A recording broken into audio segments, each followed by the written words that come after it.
Hello Ron, it's Lee Chapman here and welcome to the seminar. It's so great to have you wherever you are in the world, whether you be in Australia, UK, Europe or over in the States. And it's glad to have you here. Some of you that may have missed the seminar I had on Monday. This will be a review of literally what went on, and we had a great night and we had some guys walk away feeling refreshed, feeling renewed and feeling like the new modern knight, and their ladies certainly felt like they had their knight in shining armour. So welcome, it's good to have you here. Now, as you saw on my Facebook post, you will need to actually get onto my page, my mrleechapman.com, go to the book section and download this workbook. You'll actually need it.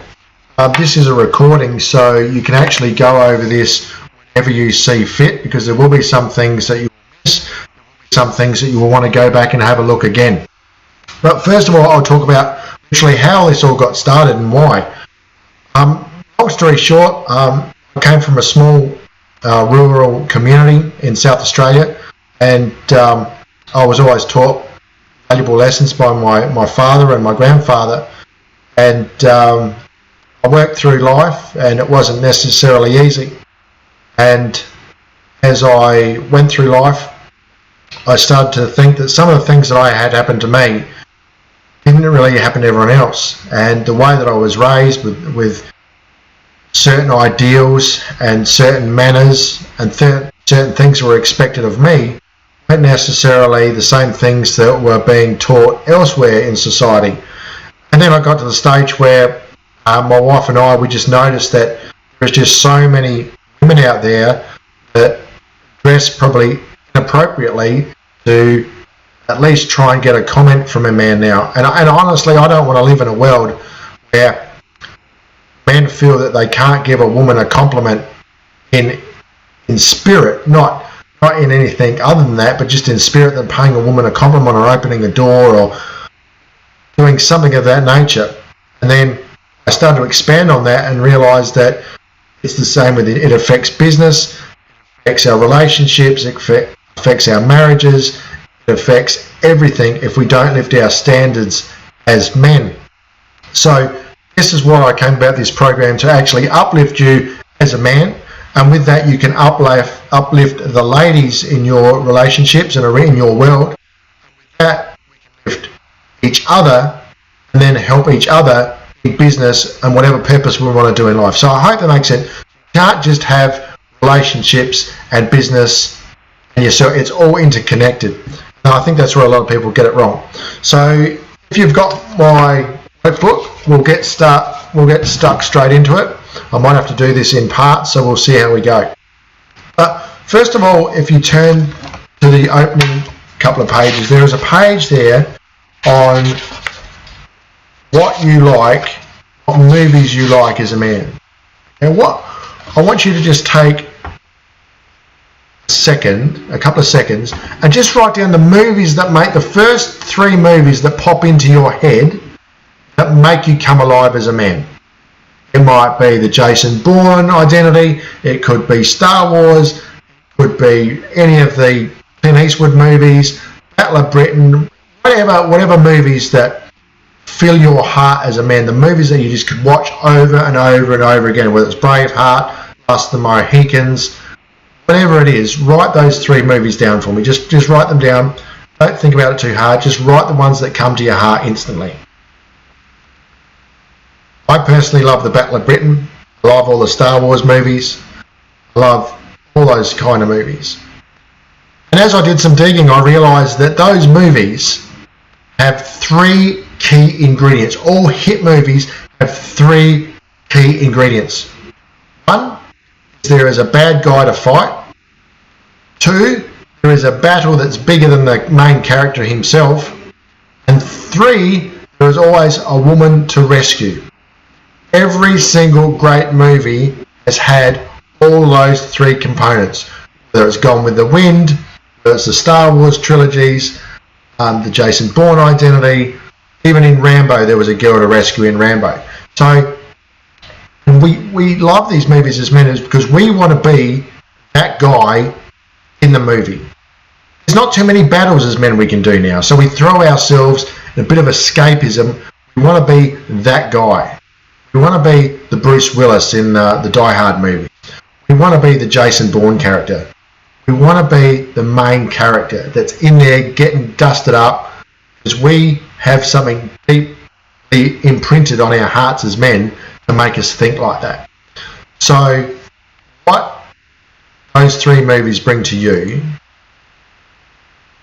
are incredible. There's a good picture of Steve McQueen. Everyone, as a red-blooded male, you'll recognise that scene where he's going for broke and he crashes over the top of the barricade and he gets caught by the Germans and then spends the rest of the time in solitary confinement. It's a great movie. I love it. I watch it all the time.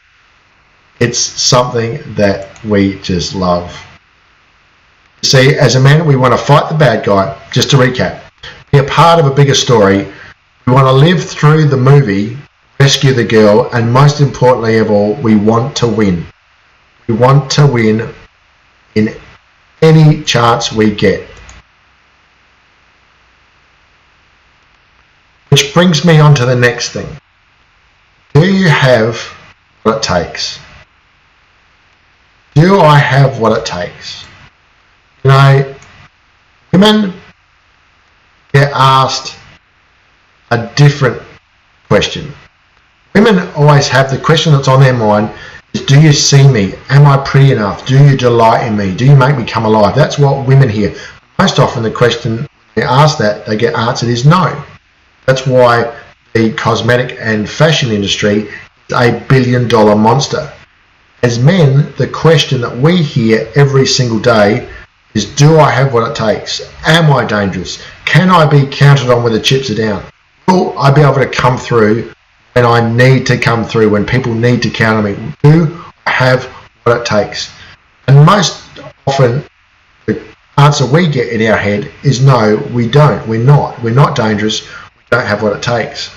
And because of that, most men, we sit on the couch and we watch football or racing or anything else, because it's easier to cheer for someone else doing the hard work than searching our own soul and actually going out and follow our own passion. That's the blunt, honest truth. Because life is a battle, and it's easier to just sit back in the rear echelon of a battle than up the front on the front line. I get that. I've done it myself. But we still have that question yearning inside of us, is, do I have what it takes? You see, I can prove to you that you do have what it takes. You see, all of us have something deeply imprinted in our DNA to be successful, to come through when it's needed, to be counted on, and to actually be a part of the battle. It doesn't matter if you're Anglo-Saxon, it doesn't matter if you're African descent, it doesn't matter if you're a European, it doesn't matter if you're Polynesian, it doesn't matter if you're Asian. Somewhere in your DNA, if you're Chinese, it's quite possibly that someone in your DNA, somebody in your family tree, helped build the Great Wall of China, or at least repel the Mongols. If you're of African descent, it's quite possible that someone in your DNA, someone in your family, had go out and actually kill a lion to become proven as a warrior within the tribe. Or maybe they fought the British. Maybe they fought the British in South Africa. I don't know. Maybe they would. You maybe have some Zulu relatives that were in Hawke's Drift. If you're Greek, maybe you had someone in your DNA that was at the Battle of Thermopylae. Maybe you had someone in your DNA repel the Persians. And if you're Polynesian, my God, you made some great stuff. To move thousands and thousands and thousands of kilometres in canoes to expand the Polynesian Empire just blows my mind. From Hawaii through to New Zealand and every island in between. It's an incredible feat. Even today, I wouldn't want to be crossing the Pacific Ocean, a dugout canoe, no GPS, no satellite communications, no modern food conveniences, no fresh, very little fresh water. It amazes me, it really does. If you're Japanese, it's highly likely that someone in your family at some time carried a samurai sword. You have the right stuff. And here's the thing, we think of history as being extremely linear. It goes off in one direction in the past, goes off in another direction in the future. And you might do some family tree research and find out, I had some great-grand relatives that were in the Boxer Rebellion in China as missionaries. Or some ancestors were in the Battle of Hastings. Or some great ancestors that were at D-Day on the beaches of Normandy. And we think to ourselves, that was 70 years ago. There is no possible way that I can compare myself with the great deeds and the heroics my grandfather did to what I'm doing today. But here's the thing, if you look at history as thousands and thousands of years, the Second World War, relatively speaking, was about 2 weeks ago. The building of the Great Wall of China, it was literally a month ago.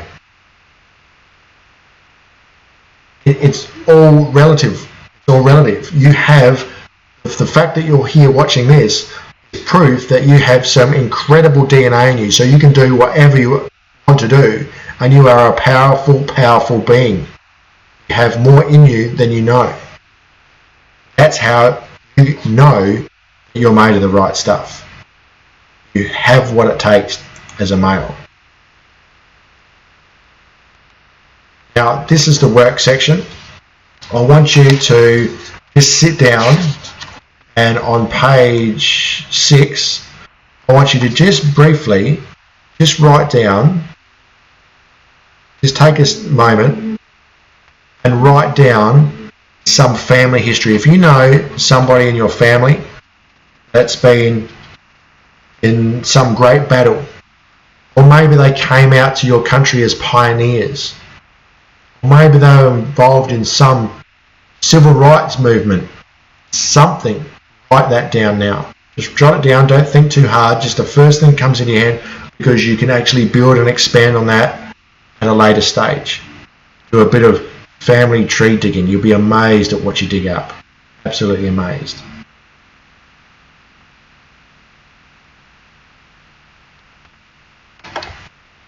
Excellent. Got that down? Good. Right, now we'll go on to, right, this is share time, usually if you want to share it with your spouse. Right, I'm going to talk to you about how, as men, we are wired. Now, I know, see, the male brain and the female brain are different. And I know you didn't need to come on a seminar at 8:30 Houston time or 1 p.m. Sunday Australian time in Adelaide for me to tell you that men and women are different. You see, we are extremely wired in different ways, but we complement each other in the way that we are wired. Okay? It's very, very simple. I'm trying to talk about relationships, how as a man you can lift your standard and communicate with your spouse better. When this happens, amazing things will happen. Right? Here is the male brain. Now, as men, we are less emotional. We like to fix things. That's just what we like to do. We act on impulse. We don't worry about hurting someone's feelings when we're throwing ourselves in front of danger. If we have to jump off a train platform to save a child, we're not worried about, is it illegal to jump off a platform? Because our brain is concentrating on the bigger thing at large. We are extremely visual and very focused. Okay, sure, when we drive cars, we drive faster, we drive harder, because we have a better distance and speed perception than maybe women do. But because of that narrowness, we tend to have more accidents than women do. Women's vision is a lot wider than men's. So that's why a lot of insurance companies give women a better deal on insurance, because men, we are more risk takers, we're more narrowly focused, so we have more accidents. So we have the 4 main pillars, and the large diamond in the background that holds all this together is we like to have sex as males. That's just what we like to do. It's different for us, the action of it, than it is, and I'll talk about that in the seminar. That's just how we work. All of those things work together. But we work for the benefit of fitting into the female mindset as well. See, our brains look like boxes. We can concentrate on one thing at a time, and no two boxes. When we pull one box out, we don't pull two boxes out, we only pull out one box at a time. See, this is how, as a male, we can have a really good meal, we can have a rip-roaring argument with our spouse, and then we can put that argument box back in, and we can take our sleep box out, and we can go to bed. We can sleep incredibly well because we've put the argument box away, and we're now in the sleep box. So you know the boxes haven't touched each other. Women don't operate on that. They cannot comprehend how we can do that. Women spend a lot of time working out how we think. Here's a tip. You don't have to worry about how the other sex thinks. You'll never work it out with a male brain, and a female will never work out how men's brain works using female logic. You just have to accept the way they are and work with them, against them. That goes for you ladies as well. You have to just work with us. You don't have to work out exactly how we work. You just need to work with what we do. So that's a male brain. Pretty simple. Right? Boxes, we all just have boxes. One box at a time, one thing at a time, because there's a reason for it. Now, let me talk about female emotions. This is a female brain. Right? You're going to love this. When you actually understand this, you'll understand your ladies so much better, and you'll be able to lift your standard and communicate with them so much more, and they will think you're absolutely the best knight on the planet. Okay? They will tell their girlfriends you're the most awesome guy that they've ever come across. Women are very emotional. Okay, well, you already know that. Sometimes a bit irrational, but they are definitely more emotional. They are extremely calculating. The reason that women are calculating is because they learn at a very young age.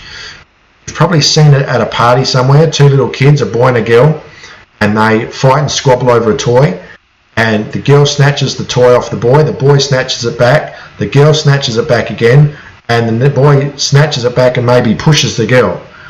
At that stage, the parents jump in, they separate the kids, they tell the girl, look, it's okay, he shouldn't snatch. The boy is reprimanded that he should never raise a hand to a girl ever again. From that single point, from right there, that is when everything changes. A boy realizes he cannot, no matter under any circumstances, hit a woman. A girl recognizes that men and boys are stronger than her. She's not going to beat them physically, so she has to compete with men mentally.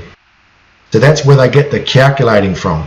And also, not all, this is getting a bit off the sidetrack here, not all domestic violence is physical. I've seen some women say some hurtful things to men to the point of suicide.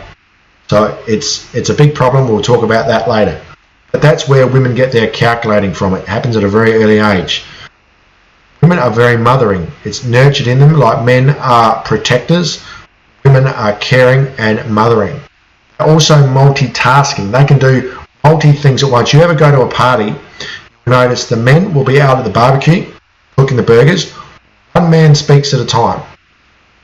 Not so much in the household. You will have the kids running riot. You will have the ladies catching up in the kitchen and talking about gossip and all that sort of thing, listening to all the conversations at once, and watching the children and watching the husbands all at the same time. I'm glad I'm a male, and I'm glad my brain does not work at that speed, and I would not want it to. That's women are multitasking, and I love them for it. Right? Women are very loving, right? And women need connection. Women need connection like men need to go out camping and be in the wilds.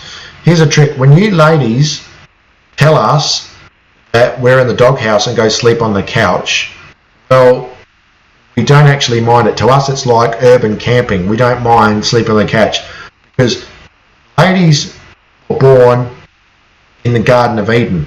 See, unless they go camping, unless there's brass numbers on the door, they're not going camping. Whereas us men, we're born out in the wilderness. We love that stuff. We don't care if we don't have a wash for 3 days. If I'm fishing, hunting and camping, we're having a ball in front of a campfire. It doesn't really bother us. We love it. But women need connection. If they do not get connection, they will physically shrivel up and die like an old rose. They need connection. Like as men, we need to get out and be in the wilds.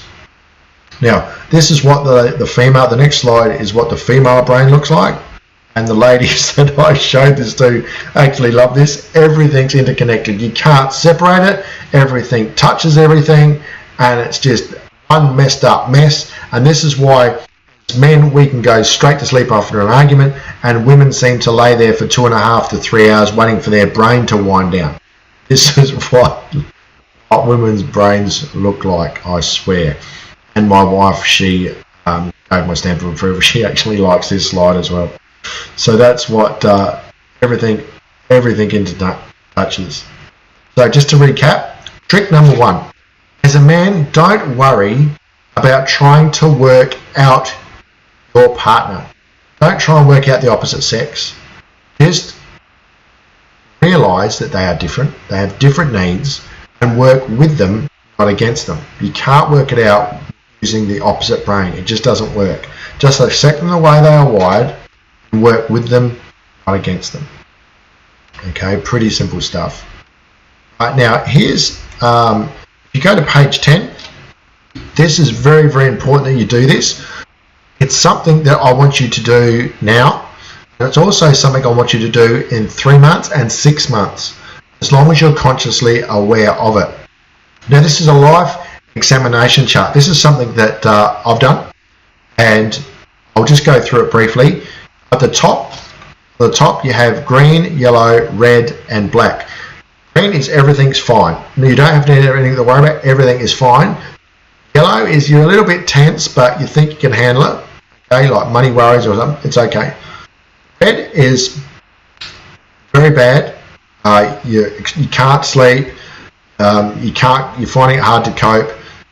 Red is kind of very bad. And then you have black. Black is something, if I don't do something today, it's going to enter in death or serious injury.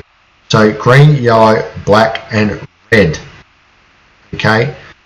Now, going down the page, these are the 4 things that I want you to take stock of where you are in your life right now.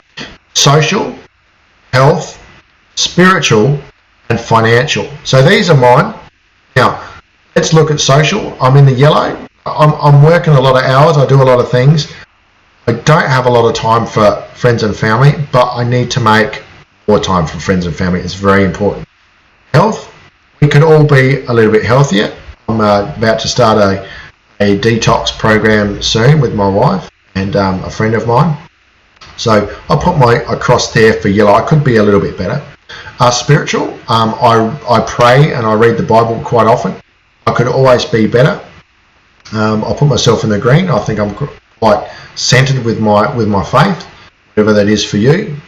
And financially, I'm doing okay. Sure, I'd like to increase my finance, and that's certainly my goals. But I'm definitely not in the yellow. I'm not in the red, and I'm definitely not in the black. I don't have a gambling addiction or anything like that. But certainly, some people do. So this is for yourself, okay? And just do that now. It won't take long at all to do that. Just quickly do it. Don't think about it. Just have a go at doing that now. That's very easy to do. And then we'll revisit that later on. On the next one slide under that, there is one there about as a comparison was what would a criminal type, what would his chart look like?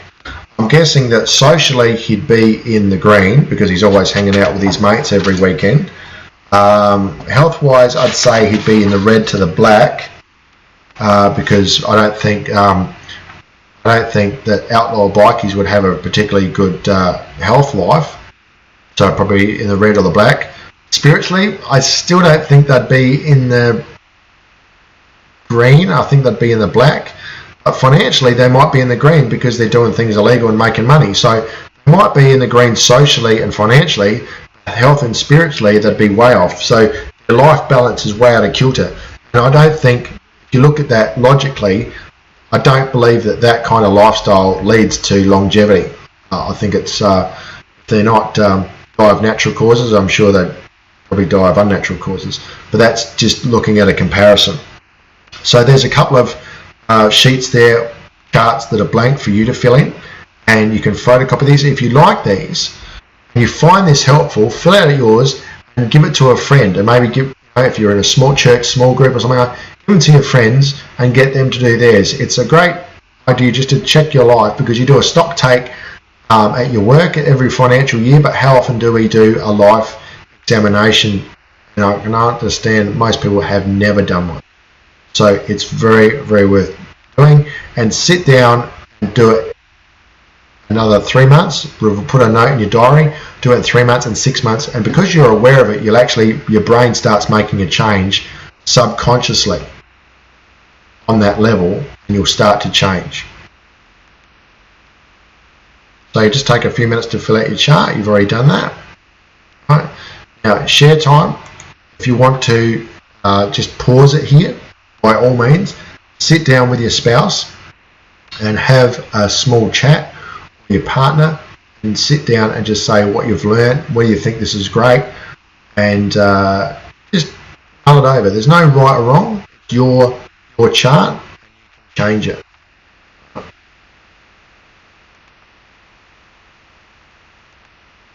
This is the lovely part. I love this section. Is what makes you come alive as a male? What is it that makes you feel like you're 16 again? What is that thing? On page 12, just write down the things that you love doing, and write down where you were when you were doing them, who you were doing them with, do you still do it now, and if not, why not? It's all great and great, lovely for ladies to go have connection. They can do that quite easily.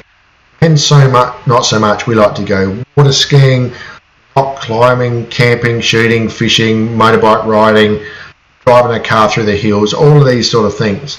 And as we fall into work and we get into the family, commitments change, but our yearning still, if we don't do it, we just sit on the couch and check out and watch someone else following their dreams. So it's very important that you write down what is it that makes you tick, and go and do that. Make a plan in your diary to go out and get back into what makes you come alive. And ladies, it's very important that you support your spouse, your husband and your partner in letting them do that thing that attracted to you, made you attractive to them in the younger years. What was that thing that you loved about your man, and is he still happy now? And if not, maybe you should both sit down and do your diaries and make some time so you can go out and both follow your passions. Whether you do one time where you go out and catch up with friends, and the following weekend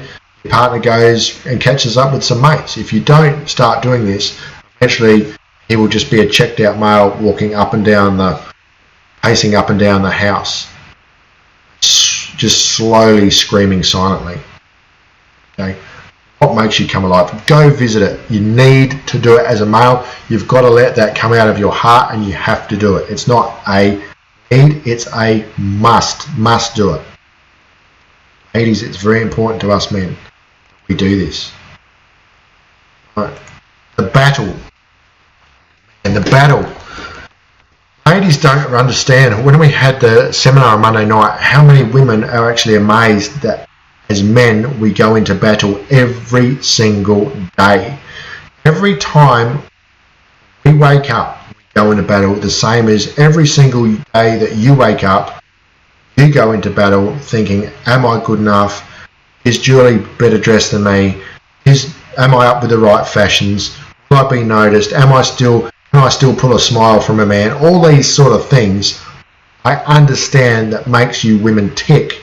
As men, the battle we go into is as soon as we walk out that door, someone's trying to take our job. Are we going to lose our job? Are we going to lose our partner? If I'm not putting home the bread, if I'm not paying my spouse enough compliments, if I'm not fighting that battle, I'm going to lose my kingdom. It's very important for me. We go into battle every single day, and it's relentless. And a lot of men, we don't understand that we're going into battle. And when we do get a hit, it's extremely hurting for us that something's been taken away.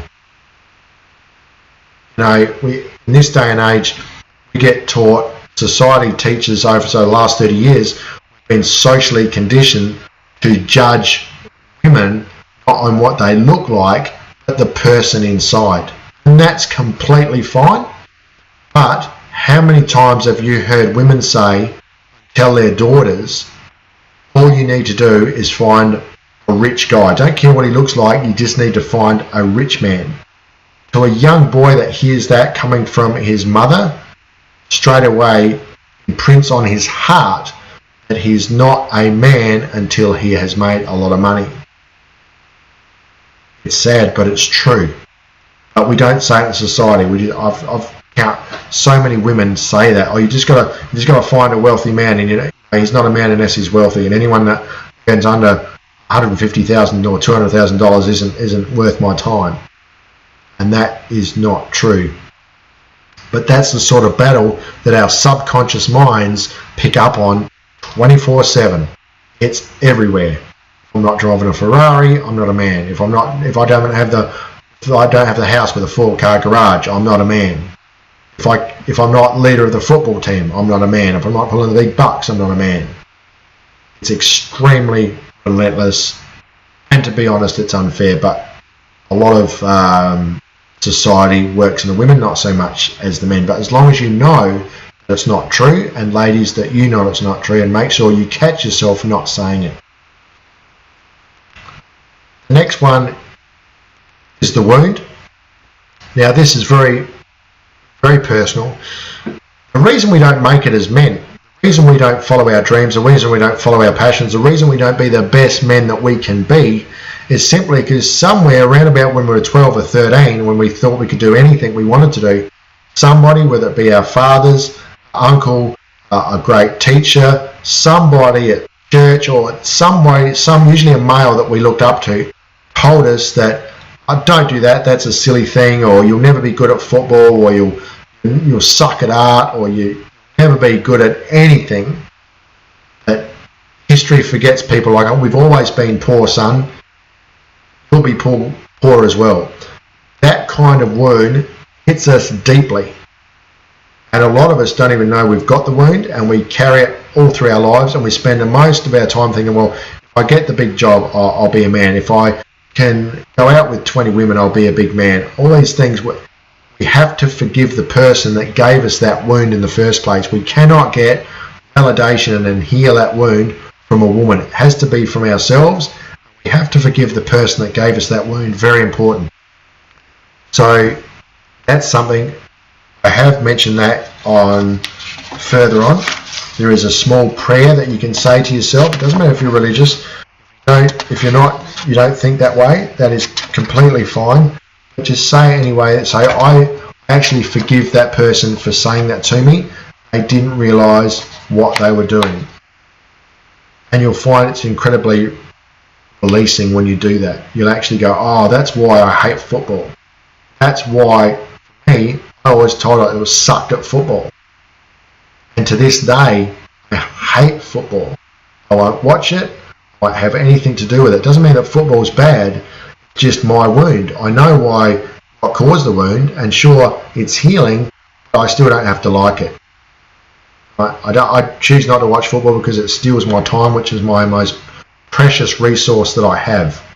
So I don't follow much team sport at all for that reason. I'm not saying sport's bad. I just think if you're following it full time, There's a difference between being a spectator in life and being a participator in life. So the next we're going to talk about the 6 stages of the male journey. And once you realise this, realise that everything is a-okay where you are. The first stage is the child up to 12 years old. This is when a young boy anything is possible in their life. Everything is fantastic. A box becomes a castle, or a fire engine, or a space shuttle, astronaut, and I'm a king, and anything's possible when you're 12 years old. The world is an awesome place, and you start to realise at a very early age that you're not a female, that you're a male. Hang around, you just want to, anything is possible. It's an awesome age. You can be fighting Germans down the street with a toy gun on the weekend. You can be a race car driver. You want to jump off the roof and be Batman. Anything's possible when you're a 12-year-old boy. Awesome, awesome time of your life. The next stage is the cowboy. The cowboy is from 12 to 30 years old. The best thing about the cowboy is this is the age where you start to see UFOs. That stands for unidentified female object. When this happens, testosterone starts going through your system. You start to say and do dopey things to try and win the affection of ladies, because you really don't know what you're doing, because maybe you've never had a role model or a father tell you how women tick. You start getting your first job. You probably start getting your first car. You join the army. You do backpacking. You do crazy things because your brain's not really cooked on. You're just running on pure adrenaline. Cowboy is one of the coolest stages. It's a stage where you make some lifelong friends that impact your life. It's also the turning point for your life. And if you pick the wrong direction or the wrong passion, it can actually lead to depression further on down the track. So as you get off course with your purpose, as that wedge gets wider and wider, the depression gets larger and larger. Especially men that follow their fathers into medicine or pressured into something, family business, and it's not really what they want to do, but they do it under duress, and they become depressed later on in life. But the cowboy stage is one of the most fun and awesome times in the male journey. Next one on from that is the warrior stage. The warrior stage is 30 to 45. This is when you have a stable job, you get married, have kids, your career's taking up, doing a lot better at work. You might have a semi-managerial position at work, a bit of respect, you're a senior leading hand, and woe to the person that gets in your family's way, tries to hurt anyone in your family. You will fight them tooth and nail and to the death if need be. That is the warrior stage. It's the time you join politics and all sorts of great things. It's when you become a leader in your community between the ages of 30 to 45. Next stage is the lover. This is the stage I'm in. I can say I've really enjoyed this stage. I'm really looking forward to it. At this stage, you've toned down a little bit. You're a senior position at work. You find that the music that you once hated, you can now sort of enjoy. You're not drinking beer anymore, you're drinking wine. Weekends are spent relaxing with kids or going to soccer games and going to seminars to learn how to be better.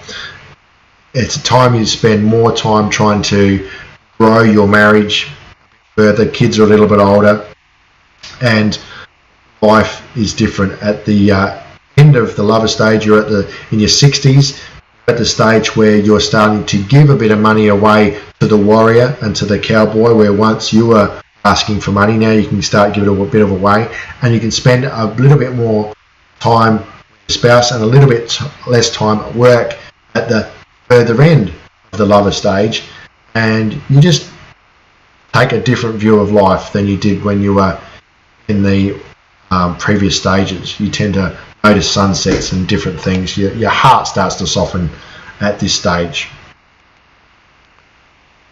The next stage is the king, from 60 to 80. I'm looking forward to this stage. As a man, at this stage you are the head of the family.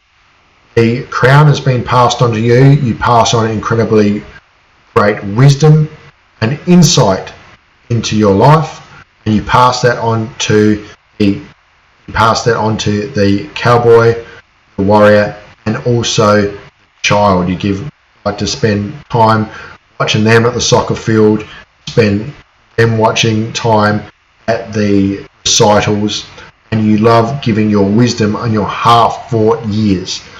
And you do have a lot of influence in your community and also in your family. It says in the Bible that you should not judge a man by his children, but by his grandchildren. And I personally am looking forward to getting up into this stage in my life to see what sort of great grandchildren I produce. The next stage is we have the sage. The sage has finally passed on his crown, and he is now sitting back, retiring, and enjoying the later stages of his life. He's seen the fruit that he has bared over the many years. He's seen a lot of great things. He's seen a lot of great things come and go, and he passes on great wisdom, being the sage. And the king will come and ask him for advice many times before he finally transitions, and when he does, sadly missed. This is the sort of man that you should be and must be aiming towards. Ask yourself this: we all die, but very few of us rarely live. And I want to ask yourself, what sort of life do you want to live? And at the end of it, do you want your grandkids to remember you as an awesome gentleman, someone that made an impact on the world, or you just want to be a footnote in history that someone forgets? Many of us don't even know the name of our great-grandfathers because they did not make enough of an impact even in our own families, let alone the rest of the world. My great-grandfather was John Reuben Chapman, who built a farm from the land out of absolutely nothing with their bare hands, and I visit that farm still today, and I'm in awe of what they built with their bare hands. Builders couldn't even build today. And they had the largest unirrigated orchard in the southern hemisphere, a great feat, and I passed his name down to my children so they know their ancestry, they know who their great-grandfather was. It's very important for this to be this stage. So here are the 4 pillars of success. You must follow these as a man. If you do not, you will fail. Many people have.